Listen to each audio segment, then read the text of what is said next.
হাবিল কাবিল প্রশ্ন করে হাওয়া আদমকে, তোমরা মোদের বাপ মা তোমাদের মা বাপকে। হাবিল কাবিল প্রশ্ন করে হাওয়া আদমকে, তোমরা মোদের বাপ মা তোমাদের মা বাপকে। বলো গো মোদের বলো কি তাদের নাম ছিল, বলো গো মোদের বলো কি তাদের নাম ছিল। মোদের দাদা দাদি নানা নানি আছে কোথায়, প্রশ্ন শুনে আদম হাওয়া হলো অবাক। হাবিল কাবিলকে তারা কি দেবে জবাব। দুজনে আল্লাহ বলে সিজদাতে যায় চলে, দুজনে আল্লাহ বলে সিজদাতে যায় চলে। বলে মাসুম ছেলে মোদের কাছে একই জানতে চায়। হাবিল কাবিল প্রশ্ন করে হাওয়া, তোমরা মোদের বাপ মা তোমাদের মা বাপকে। এই গজলটা তিনটে পার্ট। এক নম্বরে ছিল আদম আলাইহিস সালাম মা হাওয়া জান্নাতের মধ্যে বললেন, আল্লাহ বললেন গন্ধম খাবে না, গন্ধম খাবার কারণে তাদের দুনিয়াতে পাঠালো। পিতা আদমকে শ্রীলঙ্কায়, মা হাওয়াকে জেদ্দায়, এবং পিতা আদম সিজদা করলো 300 বছর পরে, ক্ষমা পাওয়ার পরে আরাফাতের ময়দানে একসঙ্গে হলো, এবং তাদের বাচ্চা কাচ্চা হলো, জোড়া জোড়া বাচ্চা হয়েছিল। আমাদের যেমন কারোর একটা হয়, দুটো হয়, তিনটে হয়, তাদের সর্বপ্রথম জোড়া জোড়া বাচ্চা হয়েছিল। এই কারণে কেন দুনিয়াতে অন্য কেউ ছিল না, বিয়ে হবে কার সঙ্গে, তাই একটা ভাই একটা বোন, একটা ভাই একটা বোন, আর ভাই বোনের বিয়ে দেওয়ার আল্লাহ হুকুম দিল। এবং সে অনেক ঘটনা, ভাই বোনের বিয়ে, হাবিলের বোনের সঙ্গে কাবিলের বিয়ে, কাবিলের বোনের সঙ্গে হাবিলের বিয়ে, এবং বাকি রয়ে গেল কাবিলের বোনটা সুন্দরী, হাবিলের বোনটা ছিল কালো মতো। চিন্তা করলো আমার সুন্দরী বোন, কাবিল চিন্তা করতে আমারও সুন্দরী বোন, ওকে কেন দেবো বিয়ে, আমি আমারটাই নিয়ম নেবো। এই চিন্তা করে অনেক ঝামেলা হলো, খুন করে দিল, কুরবানি করেছিল, অনেক ঘটনা। কিন্তু এই হাবিল কাবিল যখন প্রশ্ন করে, বলো তোমরা আমাদের বাপ মা, তোমরা আমাদের জন্ম দিয়েছো, কিন্তু তোমাদেরকে জন্ম দিয়েছে কে, দুধ পান করিয়েছে কে, লালন পালন করেছে, কি উত্তর দেবে? কবি ছন্দের মাধ্যমে লিখছে, দেখুন। ওই বলছে আদম শোন তোরা শোন, ওই বলছে আদম শোন তোরা শোন, মানব জাতির মাঝে সৃষ্টি আমি প্রথম। মোর পাজিরার হাড়ে খোদা হাওয়াকে গড়ে, মোর পাজিরার হাড়ে খোদা হাওয়াকে গড়ে। আর গন্ধম খেলাম দুনিয়ায় এলাম জান্নাত ছেড়ে। মোদের কেউ জন্ম দেয়নি, মোরা মায়েরই দুধ খাইনি, মোদের কেউ জন্ম দেয়নি, মোরা মায়েরই দুধ খাইনি। পাইনি মোরা মা বাপের ভালোবাসা, মোদের নেই বাপ মা, মোরা এতিম দুজনা।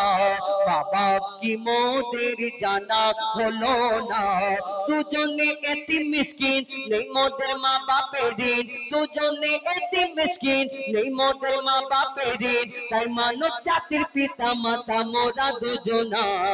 হাবিল কাবিল প্রশ্ন করে হাওয়া আদমকে, তোমরা মোদের বাপ মা তোমাদের মা বাপকে। হাবিল কাবিল প্রশ্ন করে, তোমরা মোদের বাপ মা তোমাদের মা বাপকে। তারপর আল্লাহ যখন আদম নবীকে সৃষ্টি করবে, ফারিস্তাদের ডেকে বলে, এটা ঘটনামূলক গজল, মন দিয়ে শুনতে হবে। আল্লাহ ফারিস্তাদের ডেকে বলে, তোমরা দুনিয়াতে যাও আর একটু মাটি নিয়ে আসো, আমি আদমকে বানাবো। সেই দিন ফারিস্তারা শুনে আল্লাহকে বলেছিল, আল্লাহ তোমার ইবাদত তো আমরা করি, এতে কি তুমি খুশি না? তুমি আবার বলছো আদম বানাবে কেন? আল্লাহ আদম নবীকে বানানোর আগে একটা জিন জাতকে সৃষ্টি করেছিল আমাদের মতো, কিন্তু সেই জিন জাতটা আল্লাহর এত নাফরমানি করতে লাগলো, তাহলে আল্লাহ সেই জিন জাতটাকে ধ্বংস করে দিয়েছিল। কিন্তু আল্লাহকে ফারিস্তারা বললো, তুমি তো জিন জাত সৃষ্টি করলে, তোমার ইবাদত করলো না, কিন্তু আবার তুমি ওই জিন জাতকে সৃষ্টি করলে, তোমার ইবাদত করলো না, আবার তুমি বলছো আদম বানাবে, সে কেমন হবে, কেমন দেখতে, তোমার ইবাদত করবে কিনা? আল্লাহ সেদিন বলেছিল, আমি যা জানি তোমরা তা জানো না, তোমরা দুনিয়া থেকে মাটি আনো। তারপর কি হয় কবি ছন্দের মাধ্যমে লিখছে, দেখো। ওমর আল্লাহ যখন বলে গড়ব আদম, ওমর আল্লাহ যখন বলে গড়ব আদম, ফারিস্তারা শুনে বাধা দিয়েছে তখন। বলে ওগো আল্লাহ পাক, তুমি গড়েছো জিনজাত, উৎপাত করে তারা করে না ইবাদত। আর কি হবে গড়ে আদম, সে কি আর মোদের মতো? ফেরেশতারা বলছে, কি হবে গড়ে আদম, সে কি আর মোদের মতো? কি জানি দেখতে কেমন তার রূপ চেহারা। খোদা বলে, আমি জানি তোমরা জানো না, আদম সৃষ্টি করা আমার আসল বাসনা। আমি যে গড়ব আদম আদম সে মখলুকের সর্বোত্তম আমি যে বলবো আদম সে মখলুকের সর্বোত্তম আমি নিজের সেরা সৃষ্টি দেখবো আদম চেহারায় হাবিল কাবিল প্রশ্ন করে হাওয়া আদমকে তোমরা মোদের বাপ মা তোমাদের মা বাপকে হাবিল কাবিল প্রশ্ন করে হাওয়া তোমরা মোদের বাপ মা বাপকে তারপর ফারিস্তারা যখন মাটি নিয়ে গেল আদম নবীর দেহটা বানানো হলো আবার আল্লাহ ফারিস্তাদের ডেকে বলে তোমরা আমার আদমকে সিজদা করে নাও সেদিন সব ফারিস্তা আল্লাহর হুকুমে আদম নবীকে সিজদা করে নিয়েছিল একমাত্র একটা ফারিস্তা সিজদা করলো না সেটা কে যার নাম হলো আজাজিল যাকে ফারিস্তাদের সর্দার বলা হতো কিন্তু তার মনেতে একটা অহংকার ছিল আমি জিন জাত আমি আগুনের সৃষ্টি আর আমি এই মাটির আদম মাটির পুতুলকে সিজদা করব এটা কেমন করে হয়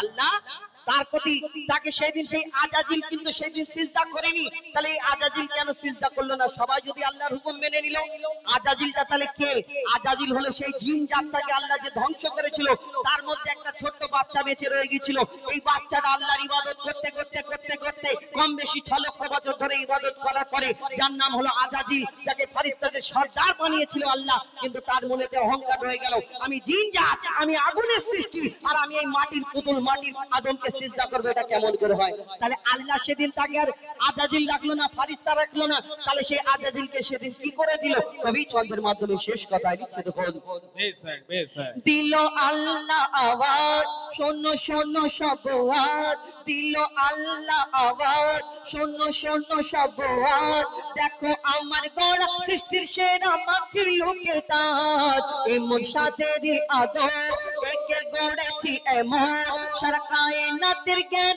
তার মাঝেতে গোপন সারা কায়নাতের জ্ঞান তার মাঝেতে গোপন আদমকে দোয়া করে নে তোরা সিজদা করে আদমকে দোয়া করে নে তোরা সিজদা করে এই সুযোগ দিলে ছেড়ে পাবি অভিশাপ আজাজিল বলে আমি সিজদা দেব না আদমের থেকে আমি দামি খোদা কি জানে না আজাজিল বলে আমি সিজদা দেব না আদমের থেকে আমি দামি খোদা কি জানে না সে শুনলো না খোদার কথা ঝুঁকলো না তার মাথা শুনলো না খোদার কথা ঝুঁকলো না তার মাথা আর সাথে সাথে আজাজিল শয়তান হয়ে যায় কাবিল কাবিল প্রশ্ন করে হাওয়া আদমকে তোমরা মোদের বাপ মা তোমাদের মা বাপকে কাবিল কাবিল প্রশ্ন